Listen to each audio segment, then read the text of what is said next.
Hello and welcome to Talking Europe. It's a project which has seen costs mount, but it's very symbolic of the energy union that the EU wants to promote. The Celtic Interconnector will link Ireland and France for the first time, and the plan is to provide enough electricity to power nearly 500,000 households. It's scheduled to open in late 2026 or early 2027. Officials in Dublin and Brussels say the project is key to energy security and that it will support the development of renewables in both Ireland and France. Well, my guest today is in charge of this whole dossier on the Irish side of things. Eamon Ryan is a Green Party politician and Ireland's Minister for the Environment, Climate and Communications and Minister for Transport. And he's been in Paris for the signing ceremony that will pave the way for construction to begin next year. Eamon Ryan, thank you so much for being my guest. Glad to be here. So just give us a few quick facts and figures. Obviously, this is something that our viewers don't know that much about. What is the commercial and political significance of this project? Well, I think we're at the start of a new industrial revolution. And just like the first one started in Europe, this one will too. And it's an electrification of everything, particularly using renewable power. And that renewable power has real advantages. It exists in every different country, but it is variable. So what we can do is, as the wind comes in from the west, let's say the weather systems come in from the west, passes over Ireland, UK, into France, across Europe, we can pick it up at various stages.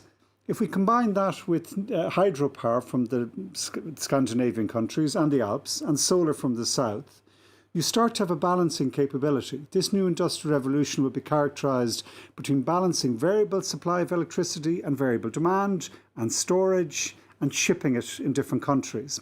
So in this case, the first time, we're connecting France to Ireland. It's a cable no more than that size, quite small, but it can take large volumes of power, over 550 kilometres. And then when it lands on either side, it gives you balancing capability. When the wind is strong in Ireland, we can export to France. When it's quiet, we can import back from France, a combination of renewables and nuclear that the French will be using. You mentioned wind, so is this basically relying on offshore wind power? Is that the key thing? On the Irish side, I should say. On the Irish side, we are already very strong on onshore wind. We have about 5 gigawatts of onshore wind. We're starting to go solar. Even Ireland is going solar because it's such a better technology, lower cost. But also we're going at scale to offshore wind. Yeah. And for us, offshore is the real prize. Our sea area is 7 times our land area. It's one of the windiest places on the planet. Yeah. And by tapping into that energy source, which is there in scale in the Atlantic, in the Bay of Biscay, in the North Sea, the Baltic Sea, Europe starts to have an alternative energy supply to Russian gas or Middle East or oil, Middle East gas. And that's why it's strategically significant. Just on the wind and solar side of things, Wind Energy Ireland recently published a report saying essentially that Ireland is underprepared, I'm slightly paraphrasing here, for larger scale harnessing of wind power, because it said Belfast Harbour is the only one out of the 13 major ports on the island of Ireland that is ready to be used for constructing offshore wind farms. Do you agree with that the capacity isn't there, that needs to be ramped up a lot more? Yes, and actually a lot of other capacity. The biggest constraint in Europe, even though we've been leading in the development of offshore wind, we're starting to see now America, Japan, so many different countries around the world seeing it as a strategic investment. And in that now, what we have to make sure in Europe is that we keep the turbine manufacturing here. We actually manufacture the cables, the electrolyzers, the shipping, the ports. It really requires a big scaling up of our industrial base. And also then look to see how we use that power in Europe. For too long, we have seen exporting go out to other continents. We import our software from America. We import our hardware from China. We import our energy from Russia and the Middle East. Well, now it's time for us to start building our own energy supplies in Europe and using it for an industrial development, be that in areas like fertilizers, in making steel, in creating ammonia for transport systems, for hydrogen, for use in a whole range of industrial applications. It's not just the development of the wind industry and the solar industry as a part of our industrial revolution. It's the use of the power as well. We'll come on to the use of the power, but just a very quick point on this solar energy, because the Irish Solar Energy Association said that the last budget, and I should have said in my introduction that you're, of course, a member of the current coalition government in Dublin. The Irish Solar Energy Association said that this last budget was a missed opportunity in terms of delivering the 5.5 gigawatts of solar by the end of this decade. But basically saying you're not on course to achieve that target by 2030. We're actually going to have to achieve it sooner. We have a very strong climate law in Ireland, requires us to play our part, and the science tells us from the Paris Agreement, a country like Ireland has to halve its emissions this decade and net zero in 3 decades. Electricity will be one of the areas we can do first. And yes, we need to go faster, and we need to be able to do it a lot better with greater certainty. It's interesting meeting my French ministerial counterpart today. We have a lot of the same problems across every country. How do you get projects through the planning system quicker? Which is one of the reasons why it takes so much time in both France and Ireland. How do you de-risk the political uncertainty that this is not going to be a stop-start project, that this is going to happen no matter who's in government?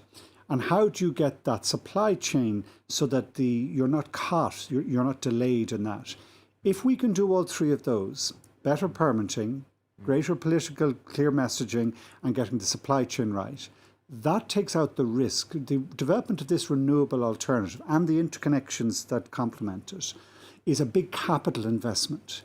The more you can de-risk that investment, the lower the cost. And I think we have a responsibility to do that at a political level, in national governments and within the European Union. We're meeting at the Council of Europe almost every second week because of the energy crisis we're in. There's also a problem, isn't there, of getting existing renewable projects into the electricity grid itself. This is something that was highlighted by Eaton Ireland, the power management firm. I'm sure you're acquainted with that study. And it's not a purely Irish problem. As you said, France has this problem as well. There's a problem of getting charging points up and running for electric cars, which is why you have a relatively low rate of electric cars on the road in Ireland at the moment. Again, not only in Ireland, but how can you address that specific point of getting things onto the electric grid faster?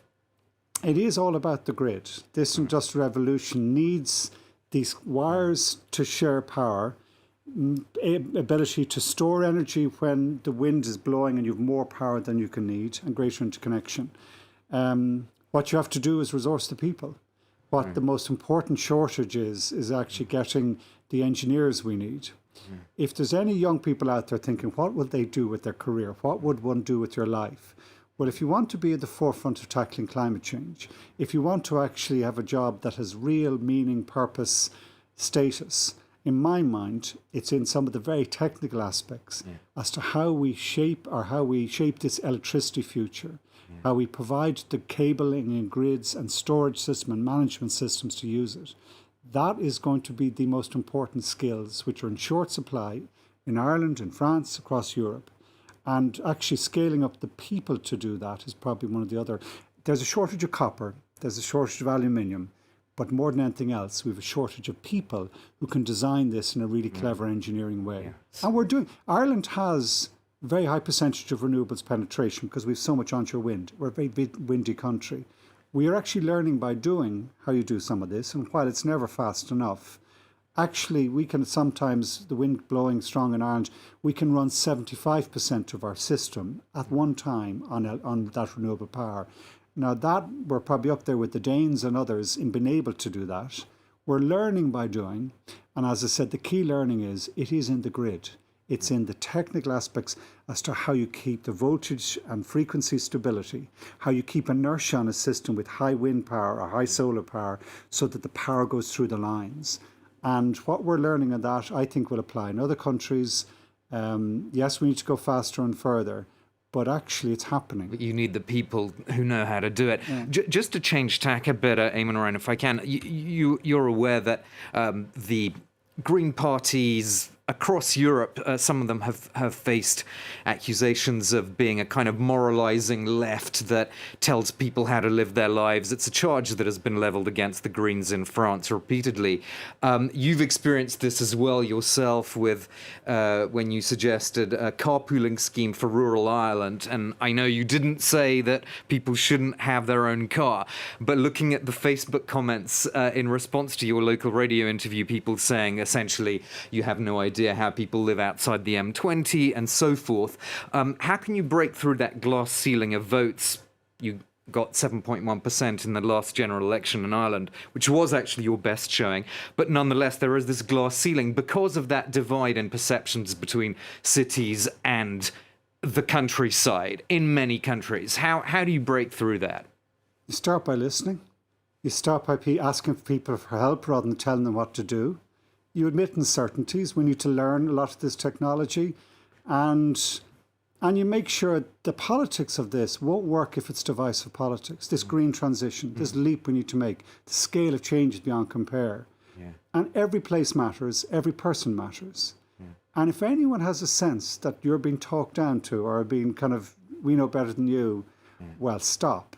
Because that won't get people to change. What will change, help people change, is understanding that this is actually going to be good. This is not a punishment. This is not a blame game, a shame game. It actually, you have to create, it is system change. And the new system has to be a better system. But you don't do it by, you got to do it by listening, first of all, and engaging with people. We'll have to end it on that note. Thank you so much, Eamon Ryan. And that's all for this part of Talking Europe. In part 2, I'll be with my panel of MEPs in Strasbourg discussing EU enlargement and the EU Western Balkans Summit in Albania. Thanks so much for joining us.